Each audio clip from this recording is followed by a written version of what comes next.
Boa tarde a todos e todas. Eu sou Fátima Maquiuchi, do Observatório de Políticas Públicas Culturais da Universidade de Brasília, e hoje estamos aqui para o terceiro encontro das Conversas Ibero-Americanas com Observatórios 2024-2025, a cultura como bem público mundial.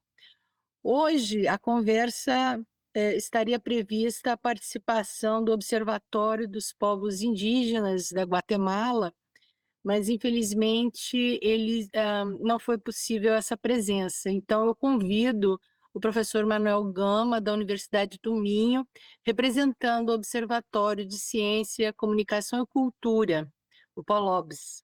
O senhor Manuel Gama está no recinto, na sala, e temos também a presença de Laura Marisa Ferrenho, do Observatório de Cidadania Cultural da Universidade Nacional de Avellaneda, em Argentina. Muito bem-vinda, Laura. Bem-vindo, Manuel. Nossa sessão, hoje, esse encontro, ele está previsto para 60 minutos de duração, 1 hora, e pretende ser um espaço de diálogo e conhecimento entre os participantes, permitindo identificar linhas de trabalho futuro. Essa sessão ela é dividida em 4 momentos. Um primeiro momento de 1 minuto para cada observatório fazer uma breve apresentação.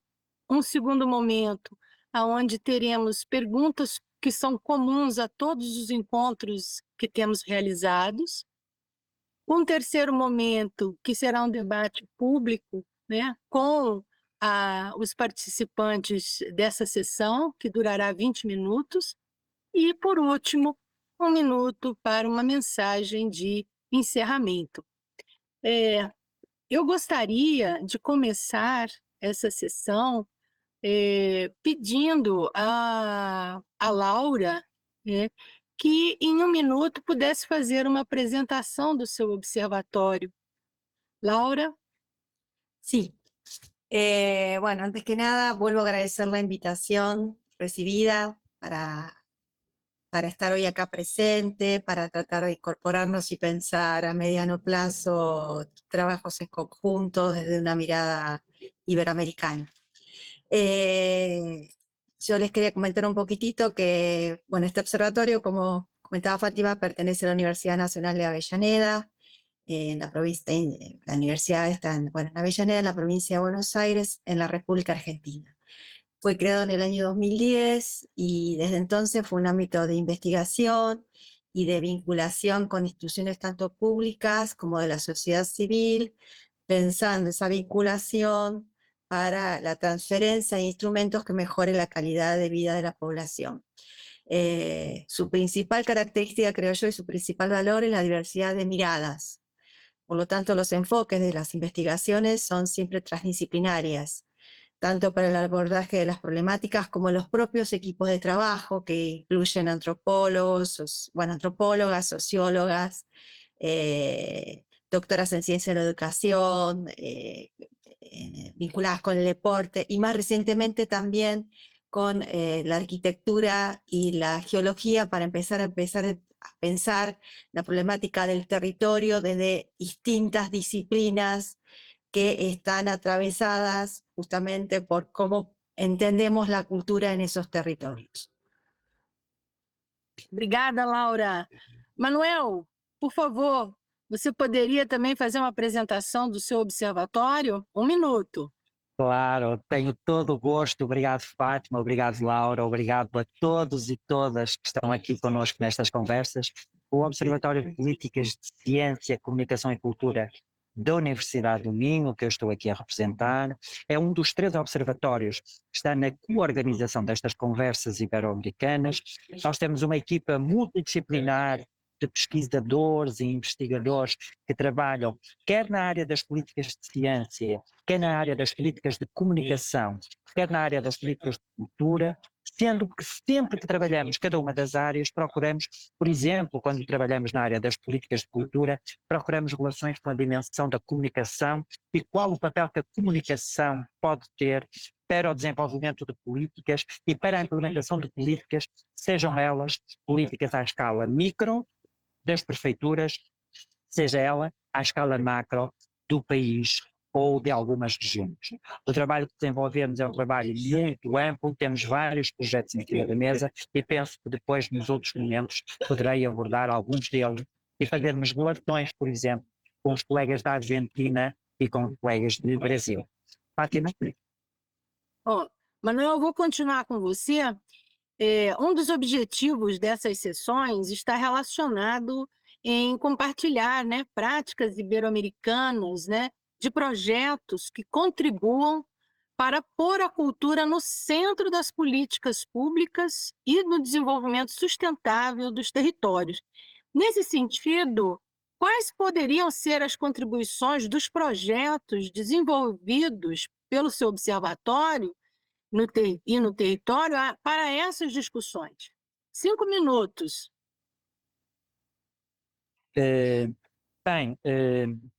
O trabalho que nós desenvolvemos, vou começar pela uma abordagem no contexto nacional e depois para o contexto internacional, que pode facilitar esta relação dos projetos que nós temos desenvolvido e como eles podem contribuir efetivamente para colocarmos a cultura no centro das políticas públicas. Nós em Portugal observamos que as políticas, estamos num ano muito importante em Portugal, o ano em que estamos a celebrar os 50 anos da democracia, os 50 anos da Revolução dos Escravos, e esse aspecto é um aspecto particularmente importante também para as políticas culturais, porque um aspecto que nós temos observado no Observatório é que 50 anos de democracia não foram suficientes para o desenvolvimento de políticas culturais consistentes e para colocarmos a cultura como um bem público, bom mundial e no centro das políticas dos territórios. Vários estudos que o Observatório tem desenvolvido identificaram que mais de 85% das prefeituras portuguesas não têm planos estratégicos para a cultura. Isto levou-nos a desenvolver uma metodologia que, efetivamente, e isto está diretamente relacionado com, por exemplo, com o que a Laura e o Observatório da Laura faz, que é um observatório que promove a cidadania e o envolvimento efetivo dos cidadãos no desenvolvimento de estratégias e de políticas para os territórios. Então, os projetos que nós desenvolvemos na área das políticas culturais municipais visam exatamente este olhar transsetorial e transversal da cultura como fator indispensável para o desenvolvimento dos territórios.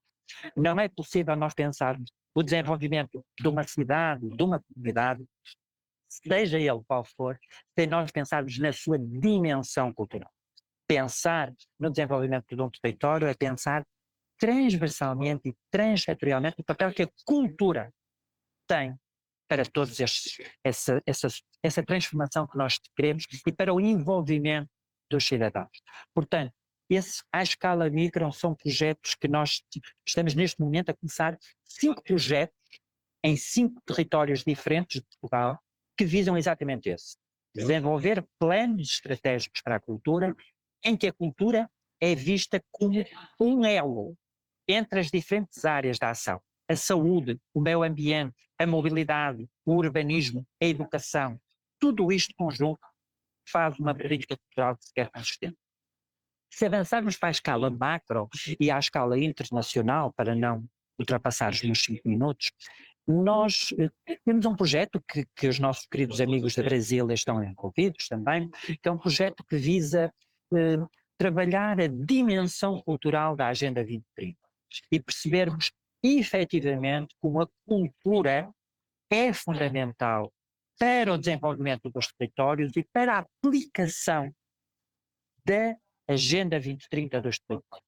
Nós jamais conseguiremos cumprir os 17 Objetivos de Desenvolvimento Sustentável, as 169 metas, se não tivermos um olhar, uma mirada cultural, uma dimensão cultural, como ela pode ser importante e relevante.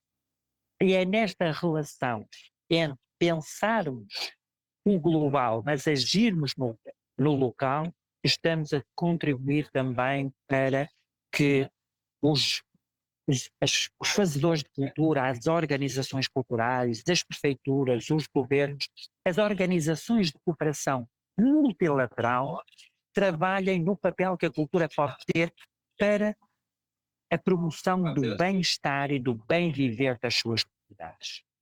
Porque promover o desenvolvimento sustentável é, acima de tudo, criar condições para todos podermos ser aquilo que desejamos ser e termos condições para isso. E é nesta medida em que, à escala internacional, o Observatório desenvolve um projeto com muitas universidades brasileiras, com muitas organizações brasileiras, nesta relação entre a cultura com o desenvolvimento sustentável. Não sei se respondi, Fátima, mas penso que sim. Microfone, Fátima.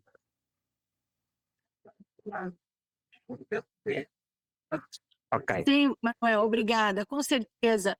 Laura, a pergunta agora é para você, vou repeti-la brevemente, né?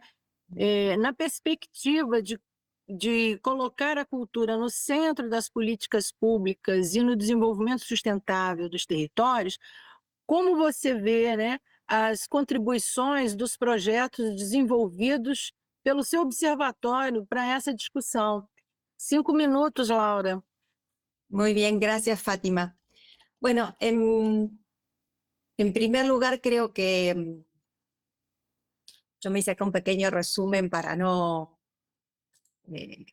perderme un poco en el hilo de la conversación y no extenderme demasiado, así que voy a tratar de hablar en menos de 5 minutos para después quizás lo más interesante que viene al final, dedicarle más tiempo. Respecto a la pregunta de cómo colocar la cultura en el centro de las políticas públicas y el desarrollo sostenible de los territorios, nosotros, como poco adelantaba antes, entendemos la cultura como expresiones presentes en aspectos muy disímiles de nuestra vida. Y por lo tanto el diseño y la ejecución de las políticas públicas entendemos que se dan desde marcos teóricos hegemónicos que permean las reglas formales e informales de las instituciones públicas, pero también de nuestras relaciones sociales. O sea, es decir, siempre estamos pensando en el análisis de aquellas normativas que nos permiten entender las políticas públicas y no pensamos en aquellas reglas informales que son las que enmarcan la vida cotidiana, que nos permiten entender las instituciones públicas, la lógica de esos funcionarios, de quienes diseñan y ejecutan las políticas. Y a nosotros nos parece tan o más importante estudiar esas reglas informales como las formales, que son las que nos permiten entender el impacto real que después tienen esas políticas. ¿Cuál es el objetivo final? O sea, no lo que dicen, sino lo que realmente hacen y producen. ¿Sí? Esto por un lado. Y por eso nos parece tan importante la diversidad de miradas, ¿sí? Porque si miramos siempre de un mismo lado, vamos a encontrar las mismas respuestas. Así que ese es como un poco nuestra zanahoria, nuestro objetivo a mediano plazo. Por eso a nosotros nos interesa mucho explorar la naturalización de estas prácticas, como les decía, y de ciertas nociones de cultura que invisibilizan situaciones de inequidad vinculadas con el aspecto cotidiano de las vidas de las personas, muy diversos, sus creencias, ¿no? La visión del mundo que tienen, sus religiones. ¿Qué pasa con las personas que están en situación de vulnerabilidad? Las mujeres, las infancias. También las manifestaciones artísticas. ¿Qué pasa con nuestras lenguas, ¿sí? Con aquellas que hablamos cotidianamente, y que son hegemónicas, pero a veces no. Yo a veces en mis clases doy el ejemplo de Eurovisión del año pasado, donde la discusión fue, para quienes lo saben o no, si era válido o no que el gallego fuera el idioma que representara a España en Eurovisión, como en su momento pasó con el catalán con Serrat. Me parece que si vamos a hablar de Iberoamérica, la cuestión de las lenguas y el lugar que se le da a aquellas lenguas que no son hegemónicas, es un tema central, que atraviesa a veces las investigaciones y que también puede atravesar nuestra cotidianidad como docentes desde los lugares que ocupamos y de los roles que ocupamos en la universidad. Era interesante hoy justamente que estuviera presente el compañero guatemalteco un poco para explicar qué es lo que pasa, ¿no?, con las lenguas. Pero en Argentina podemos decir qué es lo que pasa. Están absolutamente invisibilizadas, así como las costumbres de los pueblos originarios. Entonces me parece que este es un debate que desde la política pública tenemos que dar. Esos pueblos son algo más que un ritual turístico una danza, aquello que puede promocionarlos como si fuera un objeto más o un paisaje, ¿sí? Son personas que las tenemos que visibilizar para entender que también forman parte de nuestro nosotros, si es que estamos pensando en un nosotros más grande, ¿no? Entonces, por un lado, es un poco nuestra intención. Y respecto a cuáles podrían ser las contribuciones de los proyectos desarrollados en los observatorios, en las discusiones, bueno, a mí me parece que analizar el rol de las áreas gubernamentales como cultura, siempre pensado más en lo artístico, es importante, pero también hay que plantearse qué pasa con las otras áreas, educación, salud, aquellas vinculadas con las políticas de infancia, de sustentabilidad a mediano y largo plazo. Es decir, preguntarnos cómo diseñan políticas públicas quienes incentivan la inclusión social del respeto a la diversidad. Que me parece que es una pregunta que se da como dada, y que sin embargo no está dada, ¿sí? Pensamos que incluimos cuando en realidad lo que tratamos de imponer son nuestras visiones hegemónicas. Y me parece que también ese es un debate a dar en las políticas públicas. Si empezamos a mirar entonces esta idea de cultura cuando está atravesando esas pequeñas decisiones que marcan a lo mejor la vida de muchas personas, cuando asisten, no sé, a un centro de salud y le están hablando en una lengua que les cuesta entender lo que les están diciendo, o cuando les imponen prácticas que no son las propias. Entonces, bueno, ¿cómo empezamos a pensar esa diversidad desde las políticas públicas? ¿Y en qué medida realmente lo hacen los distintos niveles gubernamentales, que es un poco también a lo que apuntaba Manuel antes, ¿no? A pensar, bueno, cuáles son los roles de los distintos niveles gubernamentales, tanto el nacional como los subnacionales, y qué es lo que está pasando específicamente en las políticas locales, que son las que más conocen y tendrían que atender estas realidades. Bueno, brevemente ese sería un poco el pantallazo del observatorio.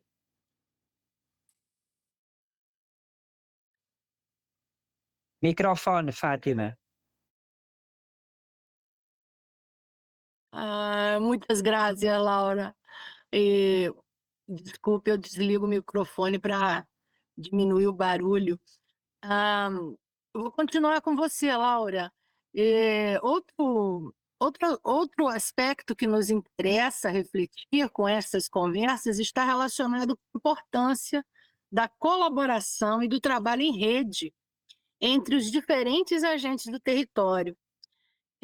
Como é que essas práticas são promovidas efetivamente nos seus territórios, né? Junto à universidade, em Buenos Aires, na Argentina? Você também tem 5 minutos, Laura.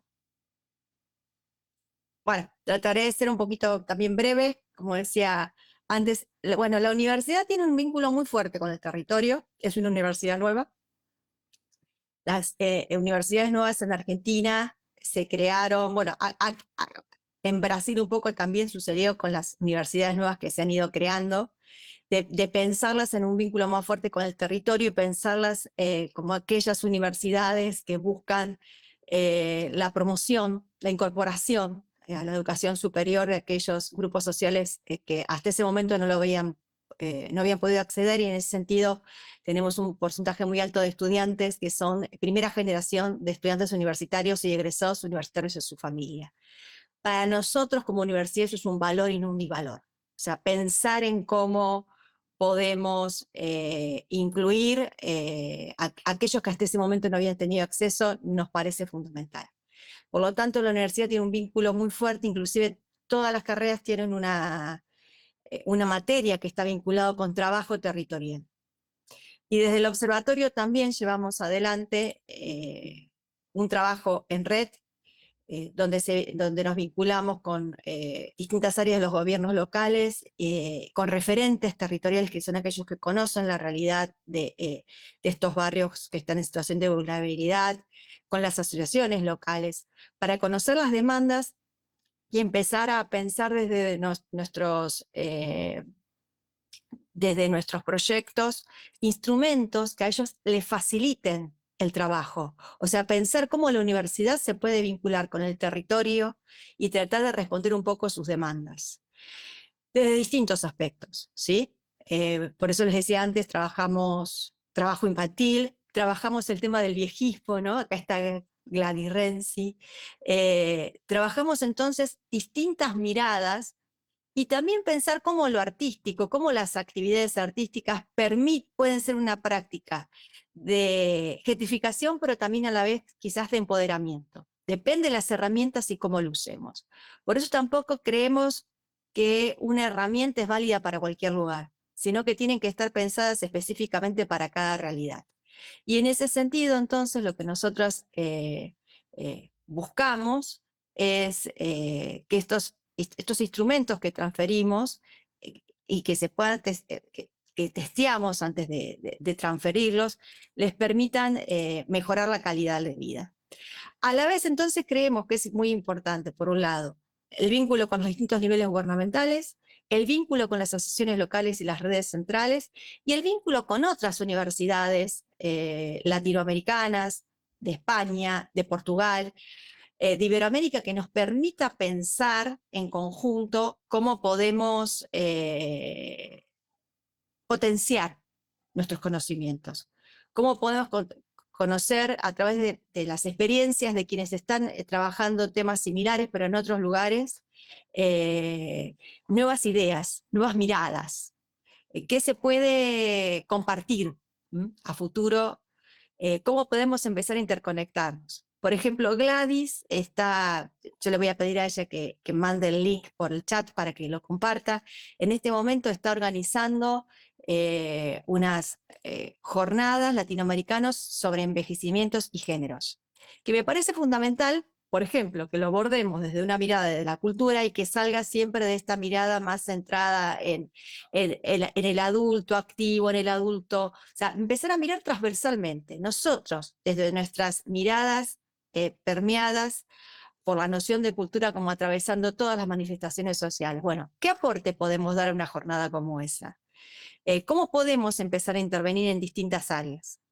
Hay otra compañera que trabaja en creencias, que trabaja en salud. Entonces, creemos que nuestro rol es ese, ¿sí? Pensar cómo desde nuestro conocimiento y desde la universidad podemos vincularnos con estas comunidades o con estos grupos sociales que están en riesgo por distintos motivos y ayudarlos a mejorar su calidad de vida, a empoderar a esas personas, aunque sea brevemente, aunque sea quizás fugazmente o no, no lo sabemos, ¿sí? Es prender la chispa. Para nosotros es eso, es prender la chispa. Obrigada, Laura. Manuel, agora quer que eu repita a pergunta? Não? Não é preciso, não é preciso, não é preciso. Bem, as práticas de trabalho em rede e de colaboração estão também na gênese do observatório.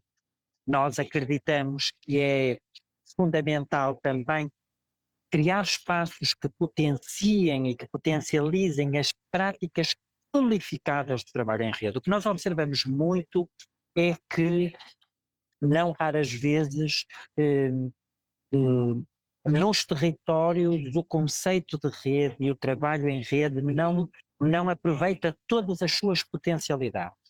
É usado muitas vezes como estratégia de marketing, muitas vezes para irmos buscar fontes de financiamento. Nós vemos que em Portugal, programas, por exemplo, da CEGIB, de cooperação cultural, que implicam parcerias, também fomentam esta colaboração e esta aproximação entre os agentes.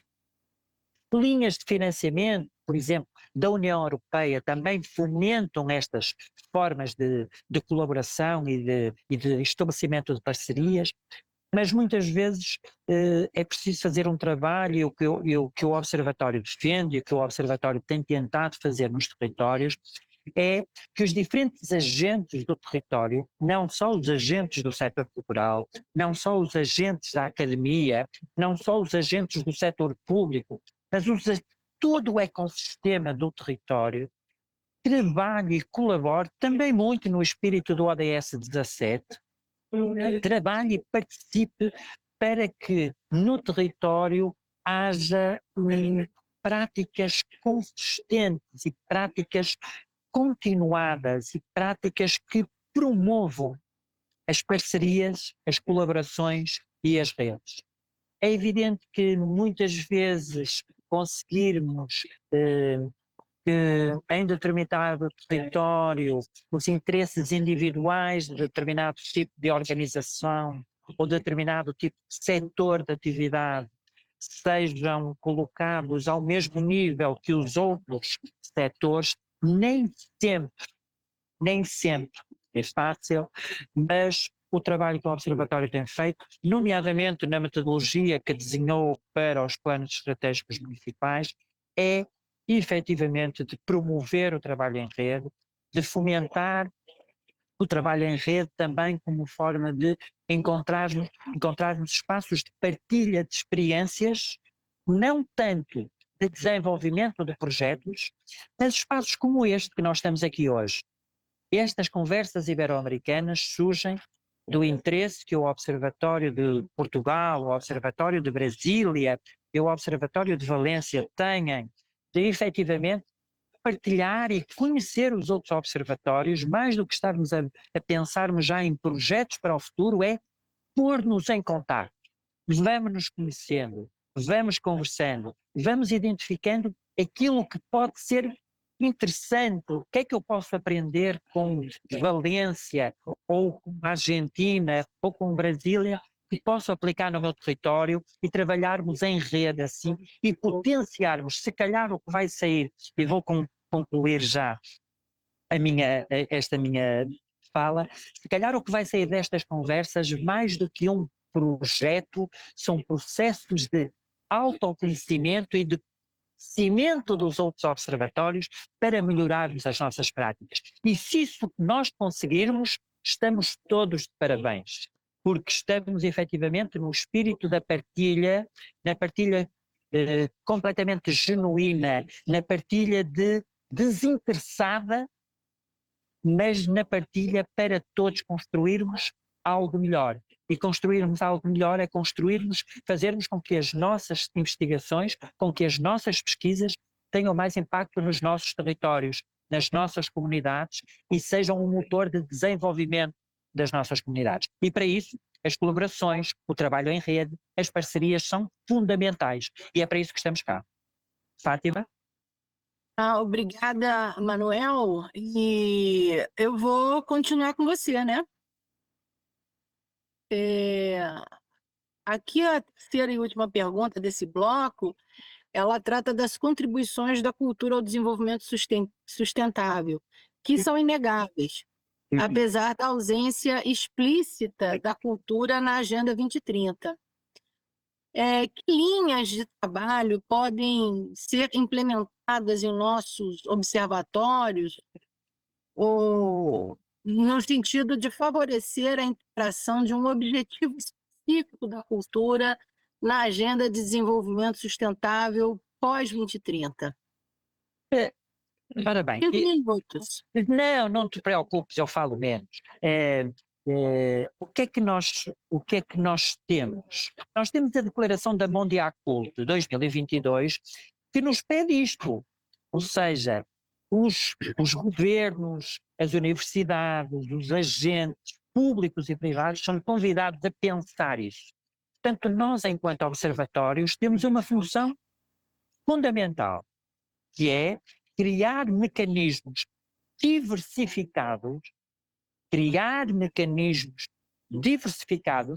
para que de forma distintiva se possa produzir conhecimento e práticas para que se perceba ou se reforce tudo o que todas as organizações dizem, mas que depois nos documentos não aparece de forma explícita. Vou dar um exemplo.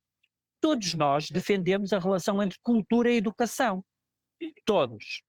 Mas depois nós vamos olhar para os programas de governo, nós vamos olhar para as ações dos diferentes ministérios, das diferentes secretarias, vamos olhar para as nossas universidades e veem como é que as nossas universidades se relacionam com algumas dimensões da cultura.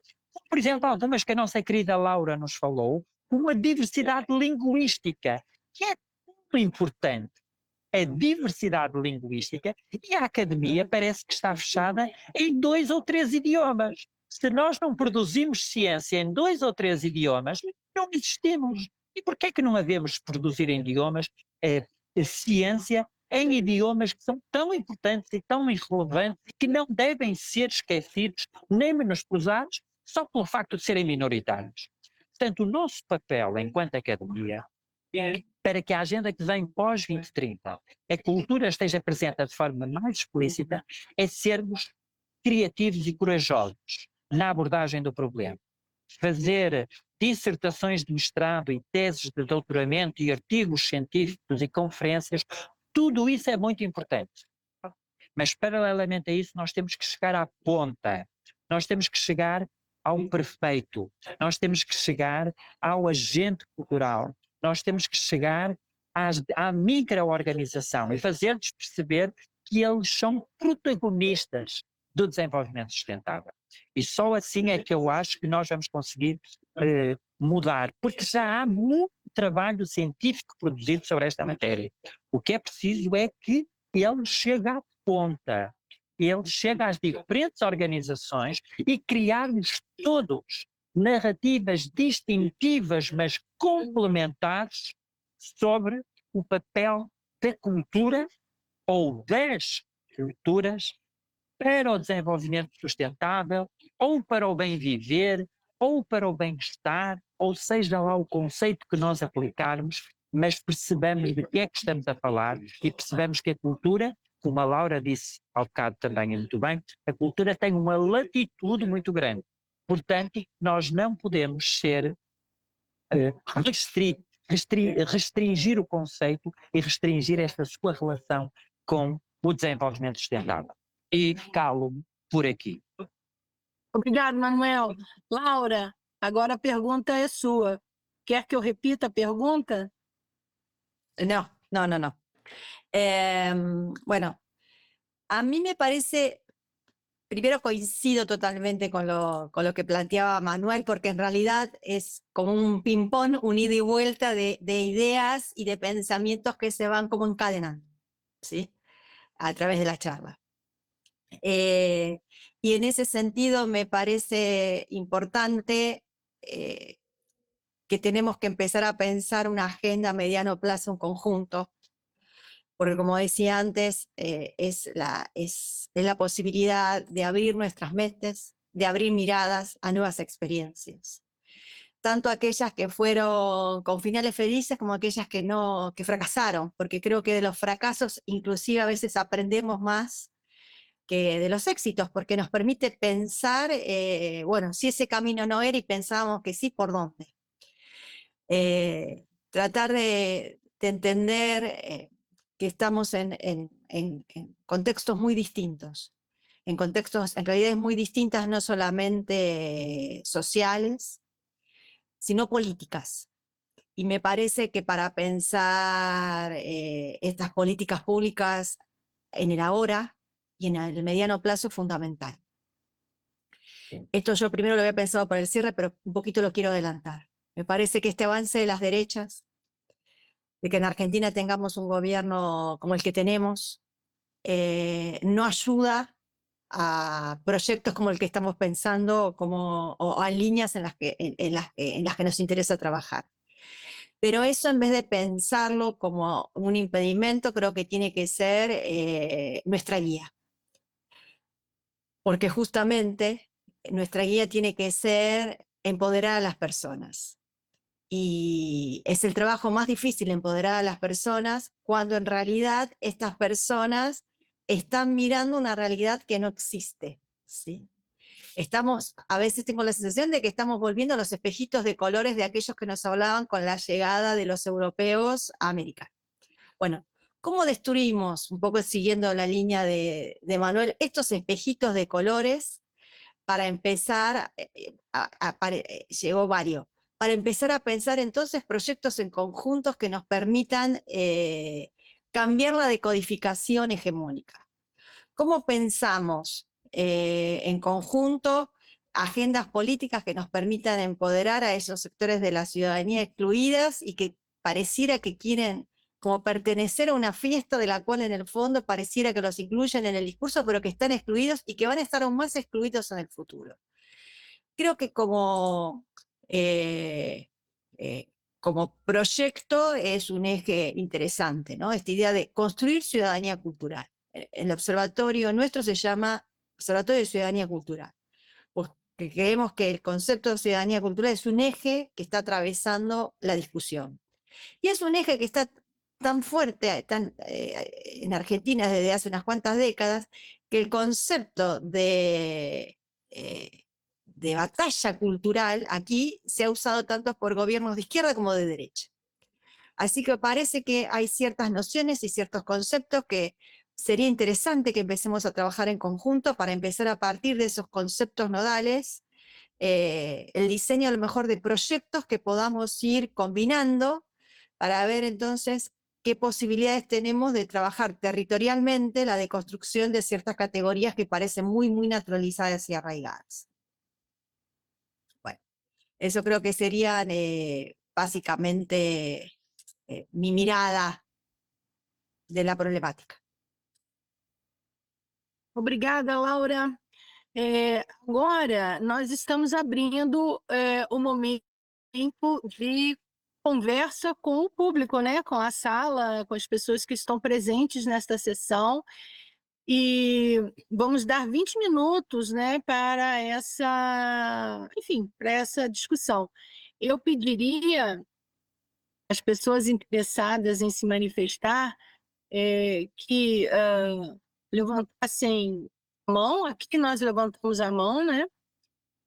Marcassem o interesse em fazer perguntas ou comentários, né, sobre as discussões que foram colocadas aqui a partir dos observatórios da Universidade do Minho, do Observatório da Universidade de Avellaneda, em Argentina. Fátima, Daniela Garrossini. Sim, Fátima, Manuel. deixa-me só dar-te nota de uma coisa, que é o colega do Observatório da Guatemala conseguiu entrar. Estão a ouvir?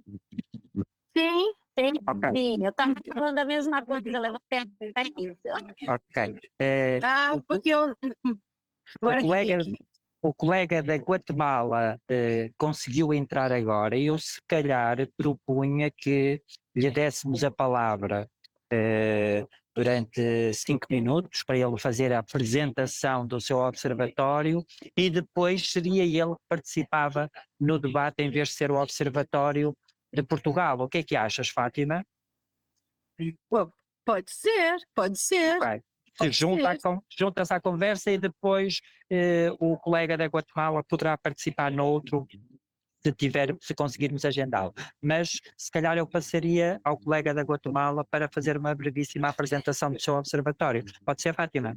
Claro, Mário Itzep, é isso? Está presente, Mário? Seja bem-vindo.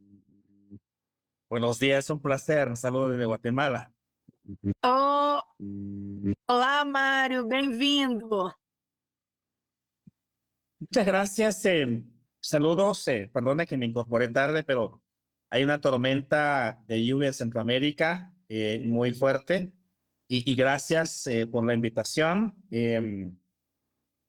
Pues compartirles un poco lo que nosotros hacemos en este país y efectivamente el trabajo que hacemos es un trabajo que tiene que ver con los pueblos originarios, los pueblos indígenas. En Guatemala nosotros tenemos varios trabajos. Primero somos una organización indígena que trabajamos efectivamente sobre los derechos colectivos de los pueblos indígenas. Nosotros llevamos 10 años, 12 años de trabajo. Tenemos cobertura en todo el país y bueno, quiero empezar contando. Soy maya, hablo quiché. En el calendario maya, hoy es un día que nosotros le denominamos Jun, es uno. Jun es uno en el idioma quiché y es Ahmak, es el día del perdón. Para nosotros los mayas hoy es el día para pedir perdón de todos nuestros pecados, nuestros errores que hemos cometido como ser humano en la madre naturaleza. Y el Observatorio de Pueblos Indígenas tenemos 4 ejes de trabajo. Una de ellas es la reforma política del Estado, pero desde el pensamiento maya, ¿ah? Desde los saberes, desde los conocimientos de los pueblos originarios, ¿no? Porque Guatemala es un monocultural, es un país que excluye a los pueblos indígenas y no se reconoce a los pueblos indígenas. Es decir, desde el marco legal, desde el marco jurídico guatemalteco, no reconoce al pueblo maya. Entonces nosotros trabajamos en esta línea de promover propuestas de reformas, como reformas a las leyes que reconoce el sistema de justicia, los derechos colectivos de los pueblos indígenas, ¿sí? Y en fin, tenemos una serie de propuestas. También el segundo eje que nosotros trabajamos justamente tiene que ver con el modelo económico. El modelo económico en América Latina, en el mundo, es un modelo excluyente, es un modelo económico que no incluye a los pensamientos y las formas de vida de los pueblos originarios. Entonces nosotros estamos trabajando desde los gobiernos municipales, solo para que ustedes tengan idea. Nosotros en la estructura del país tenemos un gobierno ejecutivo, tenemos un organismo legislativo donde se hacen las leyes y tenemos un organismo judicial donde se imparten las justicias. Y tenemos 22 departamentos en donde existen 22 gobernadores, representante del presidente, y tenemos 340 municipalidades donde existen gobiernos municipales. Entonces, en lo que trabajamos es que cuando hablamos de modelo económico, estamos construyendo y estamos trabajando, llevamos 10 años de trabajo de impulsar ese modelo económico que es el buen vivir, plenitud de vida. En quiché, en el idioma maya, le llamamos el Uts Aslemal, pero realmente lo que quiere decir es vida plena, plenitud de vida, el bienestar. Entonces, si la población tiene acceso a los servicios de calidad del Estado, es porque entonces hay una vida plena. Pero si la población no tiene acceso a esos servicios, entonces no hay vida plena. Y esa es una lucha constante que nosotros hacemos en el país. Y por otro lado, trabajamos también una escuela de formación ciudadanía. Es decir, creemos que es importante para construir esa nueva ciudadanía en América Latina, en el mundo. Nosotros le apostamos construir esa nueva ciudadanía intercultural y multicultural, porque hay que respetarse las culturas. Y creo que es importante construir esa multiculturalidad, construir esa nueva ciudadanía, principalmente con jóvenes. En las últimas elecciones electorales que tuvimos en Guatemala, los jóvenes menor de 30 años fueron los que eligieron al nuevo gobierno, porque ya estamos cansados de la corrupción, ya estamos cansados del racismo, y entonces los jóvenes hoy eligieron a un nuevo gobierno. Entonces la juventud en el país es, ustedes calculan, es el 37% de la población es relativamente joven. Guatemala es un país con 16 millones, son muy chiquitos, ¿no? Comparado con Brasil, con México. No, nosotros somos muy chiquitos, pero hay un 35-37% que es la población joven. Entonces ya apostamos mucho el trabajo. La experiencia que tenemos es que creemos importante trabajar construyendo nueva ciudadanía intercultural, pero multicultural, es decir, cómo se respetan y cómo se construyen a partir de las culturas, las naciones, ¿verdad? Y sobre todo la autodeterminación de los pueblos que concebimos en América Latina. Y por otro lado, es que también trabajamos el tema ambiental. La forma que nosotros hemos visto, no es posible sembrar solo árboles para el crecimiento de la naturaleza. No, también hay que facilitar a los agricultores, a los productores, ¿no? La recuperación de las semillas nativas, en donde la producción sea más orgánico, porque entonces si planteamos esa vida plena, esa plenitud de vida, también tenemos que ver cómo nuestros la forma de vida que Mário, caiu a ligação? Caiu, Fátima. Caiu, Mário caiu. Bom, podemos fazer aqui ainda, talvez 5 minutos ainda, de 5 ou 6 minutos, se alguém quiser se manifestar, fazer alguma pergunta ou comentário. E nesse íntere, se Mário voltar, combinaremos com ele uma sessão onde ele será convidado, o observatório será convidado. Está aberta a palavra. Se alguém quiser se manifestar, por favor, levante a mão. Ok. Bueno, una de las cuestiones que estuvo girando es esta idea de la Agenda 2030, cómo pensar entonces, cuando yo hablaba de mediano plazo pensaba de la agenda, pensaba esta idea de la cultura como un bien público, la cultura pensada no en un sentido restrictivo, sino en un sentido amplio, pensarlo en un contexto, algo ya había adelantado políticamente en algunos de nuestros países adversos, en todo caso contextos inestables, porque, no sé, estamos viendo que ha sucedido previsible, pero está sucediendo con el avance de las derechas en Europa.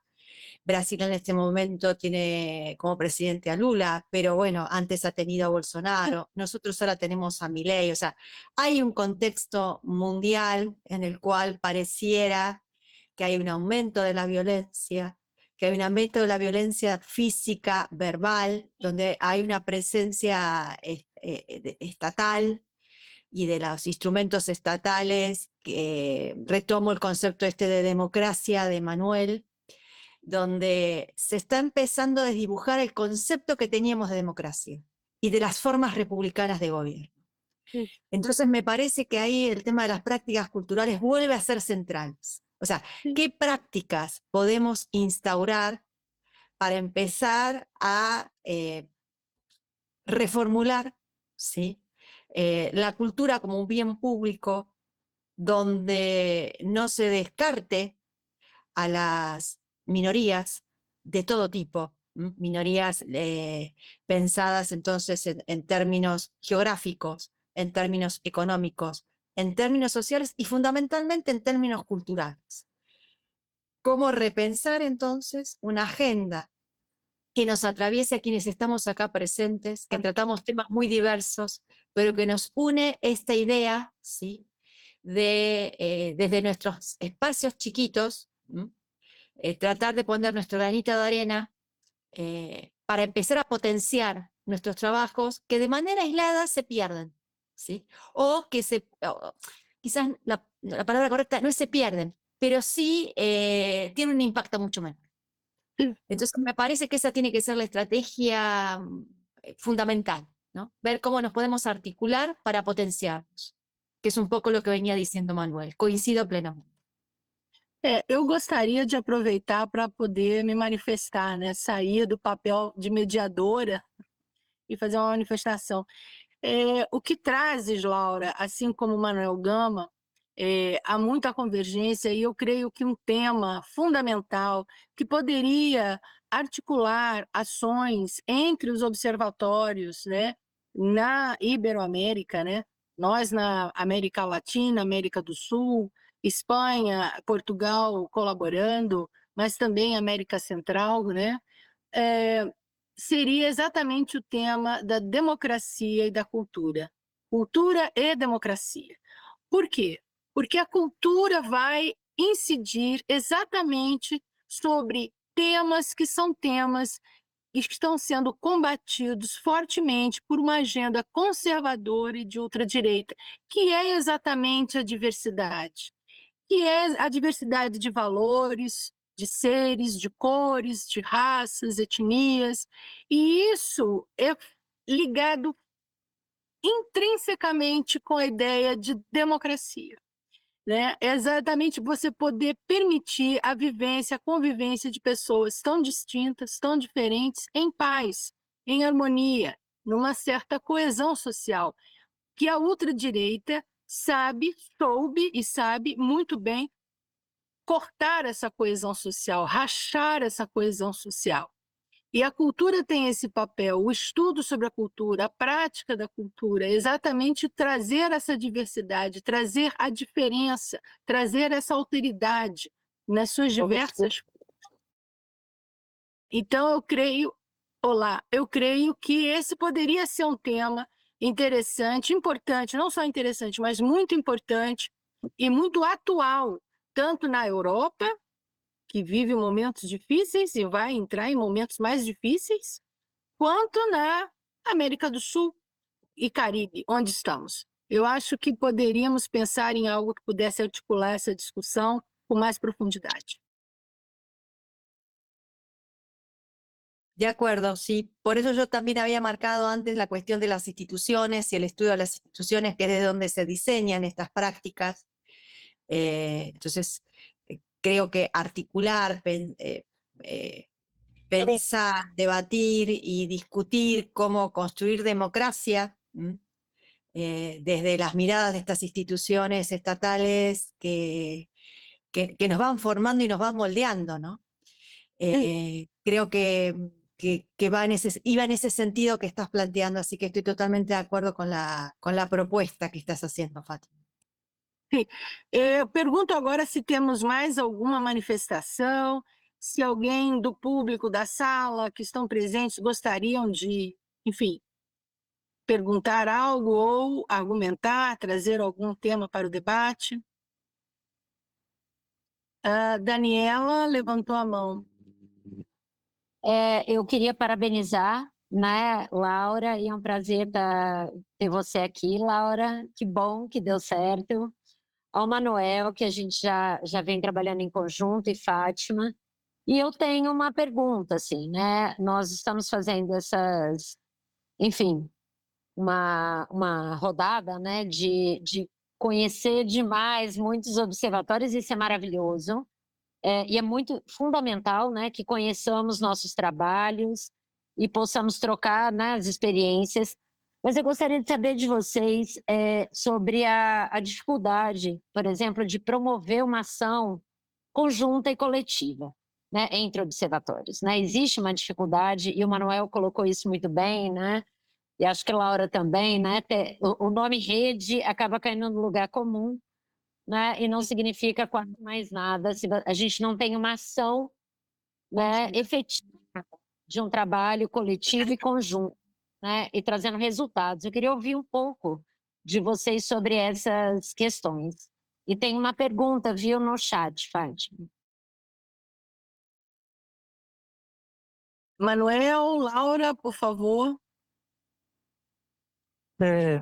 Ora bem, a dificuldade de desenvolver projetos em conjunto são sempre muitas, mas a primeira coisa que é preciso nós termos é vontade para fazer isto, quer que a Fátima, quer que a Laura disseram também, que é todos juntos pensarmos como é que a cultura e como é que uma aposta em políticas culturais consistentes é fundamental, por exemplo, para promover a democracia e a democracia cultural dos nossos territórios, para promover uma cidadania plena, e uma cidadania plena implica obrigatoriamente o cumprimento dos direitos humanos, e ao cumprirmos os direitos humanos estamos obrigatoriamente a cumprir os direitos culturais.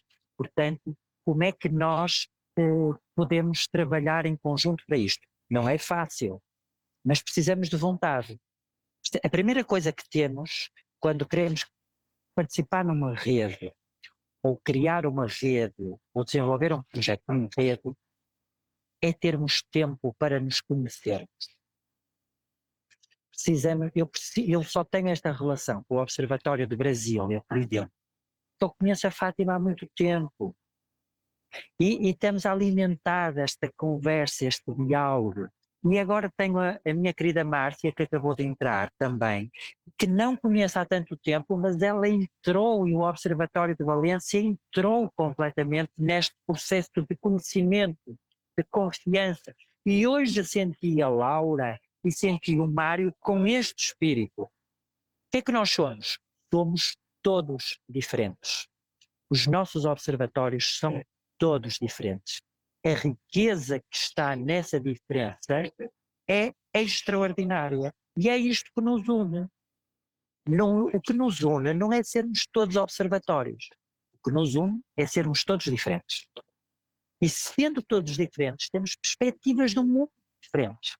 Mas temos uma coisa que nos une, são os valores. Valores que a cultura é fundamental para o respeito desses valores. Portanto, Daniela, não sei se respondi à tua pergunta, mas o desafio que nós temos é continuarmos a conhecer. E assim vamos conseguir, a certa altura, as redes ou não, os projetos ou não, são inevitáveis. Sejam eles entre nós os três, ou sejam eles entre a Laura, o Mário e outro observatório que está aqui a participar. O que nós queremos, e digo eu, e falo agora em nome da Fátima e da Márcia também, e do Raul, e da equipa destes 3 observatórios, a grande missão destas conversas é conhecermos. Ponto. Se fizermos isto, estamos a cumprir a nossa função. Tudo o que vier é a mais. Respondi, Daniela? Antes de... tem 2 perguntas. Um momento. Antes de passar a palavra para qualquer outro, há 2 perguntas no chat, né? Que, se Laura e Manuel quiserem trabalhar nessas perguntas, discuti-las, respondê-las. Uma é de Jorge Teles, do Observa NIT, da Prefeitura de Niterói, é isso? Eu não consigo ver o nome todo. Isso. Gostaria de saber se há algum trabalho entre os observatórios para estudar a relação entre práticas culturais e mudanças climáticas no contexto das relações e pactos internacionais. E a outra pergunta é de Marise Figueira. Laura e Manuel enfatizaram a relação da universidade com os territórios. Vocês poderiam comentar a relação dos seus observatórios com ações de extensão universitária? Comentar um pouco dessa realidade nos países de vocês.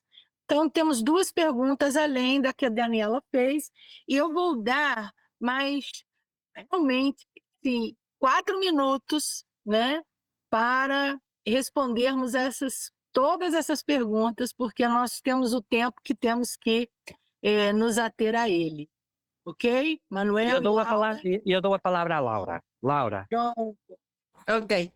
Bueno, respecto a la primera pregunta, un trabajo entre los observatorios, yo no sé si hay un trabajo, yo no conozco en este momento trabajo entre observatorios que estudien las relaciones entre prácticas culturales y mudanzas climáticas. Sí podemos hablar de trabajos específicos que se han hecho dentro de observatorios o en áreas específicas de las universidades que analicen esta vinculación y los vínculos de vuelta entre las reglas formales e informales para aplicar este tipo de políticas, pero no entre observatorios.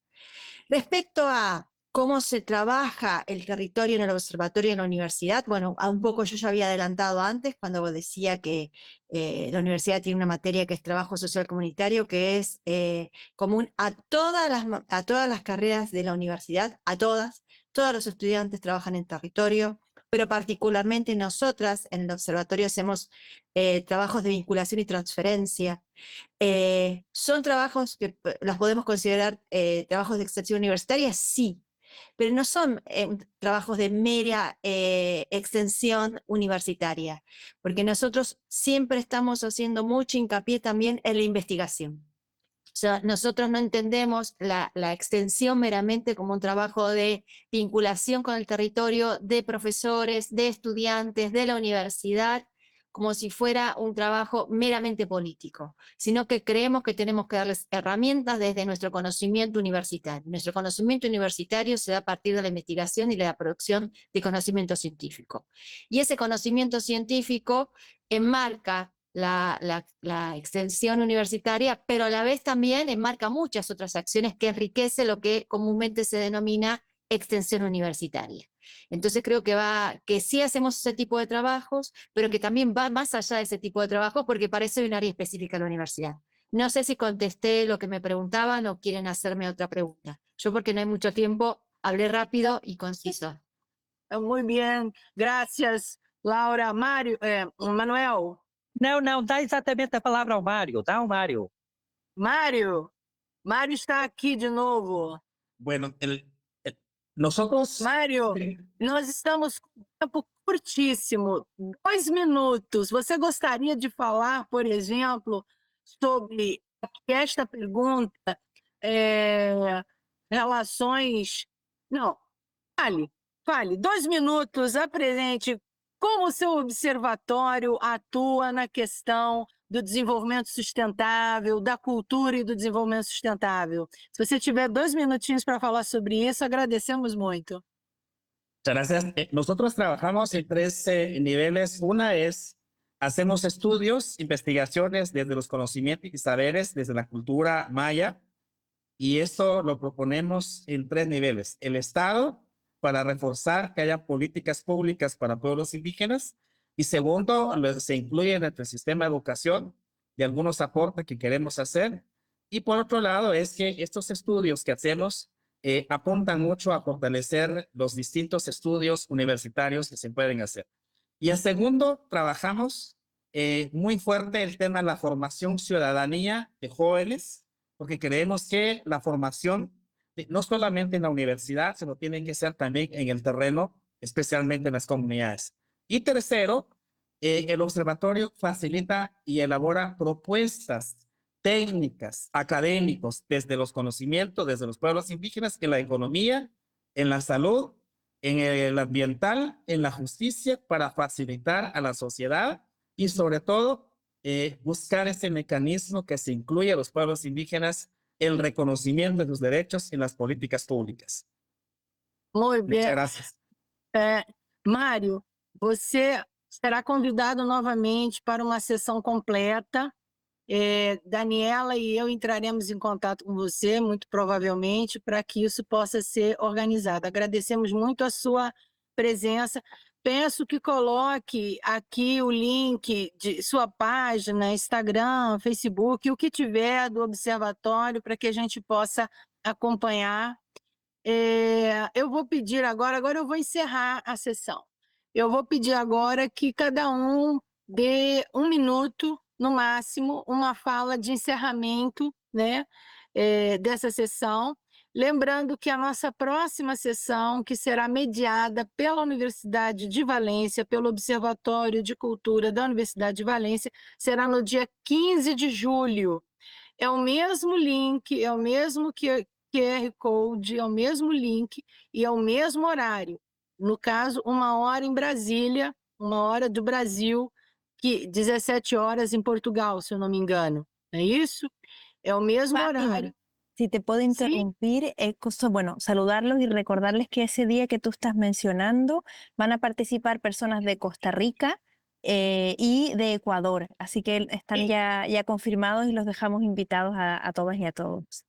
Ótimo, obrigada, Márcia. Será, então, mediado pela Universidade de Valência, muito provavelmente pela Márcia, que está aqui, e contando com observatórios do Equador e da Costa Rica. 15 de julho, mesmo link, mesmo horário. 1 minuto para cada um e eu dou a palavra também ao Mário. Eu quero o Manuel, Laura e Mário, 1 minuto para encerramento. Deem as suas mensagens sobre a importância da cultura e o desenvolvimento sustentável e a democracia. Bueno, como pañuelos empiezo yo. Bueno, creo que como cierre del encuentro de hoy, que para mí fue muy interesante, muy enriquecedor, fue un gusto realmente participar. Pensar el tema de la democracia y la cultura en este momento, creo que no podemos dejar de lado algo que está atravesando unos cambios que nos exceden, y creo que se habla mucho, se investiga mucho, pero en realidad tenemos poco desde nuestra mirada, que tiene que ver con el rol de las redes sociales, en la rapidez de los cambios que se está produciendo y en la manera distinta en que entendemos las mismas manifestaciones, que las mencionamos de las mismas maneras, que las explicamos de la misma manera, pero en el fondo producen productos distintos. Por lo tanto, no las estamos entendiendo de la misma manera, que es lo que se supone o que damos por hecho, y quizás ya pensando en este tema de la democracia y la cultura, ese es una línea que nos podría entender, empezar a pensar como una punta de un iceberg que es mucho más profundo. Está trillado, se habla mucho, pero la verdad que el impacto y los cambios que estamos viendo, el nivel de autoritarismo, ¿sí?, que hay en las redes, era algo que antes en la democracia se desconocía. Entonces me parece que es importante que ese tipo de violencia verbal, de palabra, imágenes y demás, que impacta tanto en la vida de las personas que las padecen, por personas que además lo hacen de manera anónima, es un aspecto importante para pensar las nuevas manifestaciones culturales que rápidamente nos están invadiendo y están moldeando, pareciera, nuestras vidas. Nada más, nos vemos el 15. Un gusto. Obrigada, Laura. Mário, Sí, gracias. Yo creo que lo que vemos en América Latina y lo que vemos en Guatemala es que en el caso de Guatemala hay un alto índice de la corrupción que corrompe el sistema de justicia y la democracia. Pero también hay un sector en Centroamérica, y es que la gran mayoría de centroamericanos, especialmente jóvenes, se emigran a los Estados Unidos en busca del sueño americano, y que en realidad, en el caso guatemalteco, nosotros recibimos más de 18,000 millones de dólares de divisas remesas. Es decir, la mayor parte o el 80% de los migrantes de guatemaltecos en Estados Unidos son indígenas que no tienen acceso a la educación, que no han tenido acceso al empleo y que buscan oportunidades. Y eso significa entonces que son otra vez los pueblos indígenas sostienen la economía de este país cuando son discriminados en su propio país. Y por otro lado es que de esa cantidad de indígenas, la gran mayoría son mujeres y jóvenes. Y entonces creo que es importante encontrar esa gobernabilidad entre Estado y sociedad que hay que ir construyendo, y entendemos que los cambios es bastante complicado, ¿verdad? Y entendemos que son procesos de transformación, pero sí es importante repensar la economía, la política o la nueva hacer política en América Latina. Y esa nueva ser política en América Latina nos lleve a una formación, nos lleve también regresar a las comunidades para entender la lógica de nuestros territorios, de nuestros pueblos, y cómo combinar con la tecnología. Obviamente se requiere entonces repensar una nueva democracia que es participativa, pero también que es incluyente y representativa de todos los sectores. Así yo con esto quisiera marcar, les quiero agradecer de verdad con todo el alma, y bueno, estamos en la disposición, pero insistiría, si lográramos coordinar una alianza de coordinación de observatorios en América Latina y que pudiéramos intercambiar todo lo que hacemos, las investigaciones, van a ver, tenemos mucho que aportar los observatorios para la democracia en América Latina. Muchas gracias. que maravilha, Mário. Nós é que agradecemos. Agora, Manuel. Eu vou ser muito breve, porque eu estou cá muitas vezes, e eu sublinho o papel que nós podemos ter. Ou seja, jamais conseguiremos apostar na cultura como um bem público comum mundial se o nosso trabalho não for efetivamente também isto que o nosso amigo Mário diz, ou seja, nós colocarmos já o trabalho que fazemos em diálogo com os outros, valorizar as diversidades. É um enorme gosto para mim ter hoje esta diversidade de observatórios aqui presentes. É muito significativo, é muito importante, é muito relevante nós valorizarmos esta diversidade. Portanto, esta diversidade é respeitando e valorizando esta diversidade que nós estamos a respeitar e valorizar e dar corpo à democracia. Portanto, temos que apostar nisto, temos que continuar a trabalhar nisto e temos que estar sempre disponíveis a ouvir o outro. Ouvir o outro é fundamental. E ouvir o outro também na sua língua, no seu idioma. A Fátima, no início da sessão, dizia: eu vou falar em português do Brasil. Claro! E nós queremos que todos falemos no nosso idioma. É muito importante. E queremos trazer depois outras línguas minoritárias para esta conversa. Também é muito importante. é muito importante abrirmos também a outras línguas e percebermos, e entendermos e tentarmos este processo de interconhecimento e intercompreensão é tão importante. Eu acho que muitos dos males do mundo são porque nós não nos ouvimos. Ouvir é fundamental. Obrigado a todos e a todas pela presença. Fátima, encerra a sessão, por favor. Obrigado a todos, a todas, os que estão nos acompanhando pelo link nesta sala, a Laura, ao Mário, ao Manuel Gama, e as suas equipes, né, as pessoas que estão acompanhando aqui, que fazem parte dos seus observatórios. Agradeço muitíssimo em nome dos 3 observatórios que coordenam, né, as conversas ibero-americanas, né, que é o Observatório do Minho, o Observatório de Valência e aqui o Observatório da Universidade de Brasília. Agradecemos muito, lembrando novamente que o 4º encontro, a 4ª conversa, será no dia 15 de julho, neste mesmo horário, o mesmo link, coordenado, mediado pela Universidade de Valência e com a presença de observatórios da Costa Rica e do Equador. Muito obrigada a todos. Tenham um excelente restante de dia, né? Que em alguns lugares já está início da noite, né? Que estejam todos muito bem. Muito obrigado e até o próximo encontro.